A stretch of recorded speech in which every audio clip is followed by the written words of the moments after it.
হ্যাঁ, এবার এটা ছুঁড়ে মারি। ঢিল ছুড়লো কে? আরে সুন্দরী মেয়ে ঢিল চলেছে, বাহ।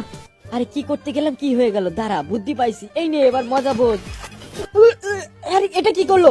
এই হালার ঘরে হালা বদমাইশ সেমরি, এটা কি করলি? এই বদমাইশ চিল্লাইতেছিস কেন? বদমাইশ সেমরি, আমি বিয়াদ্দব না তো 14 গোষ্ঠী বিয়াদ্দব, চোরের মায়ের বড় গলা। বদমাইশ, তোর কপালে কিন্তু অনেক দুঃখ আছে, কাছে আসলে পানির ভিতর খুশে ধরবো। দম থাকলে চলে আয়, আমি কাউকে দেখে ভয় পাই না। বদমাইশ সেমরি, হা হা হা, ভয় পাইলি নাকি? ও আমাকে যা খুশি বলছে, আর তুমি এদিকে হাসছো কেন? আমি তো এটা দেখে হাসলাম, আমি তো তোমাকে দেখে হাসিনি। আচ্ছা থাক, সমস্যা নাই, দাঁড়া সামনে, আমি আইতাছি, তোর আজকে ছাড়বো না। দাঁড়াও চম্পা, আমি ওকে তো শিক্ষা দিয়ে আসছি। রাজুকে কখন আসতে বলছি, এখনো আসছে না। আমি খায়ালই। আরে ওসব খা বাদ দে, চুল্লু আড্ডা হবে।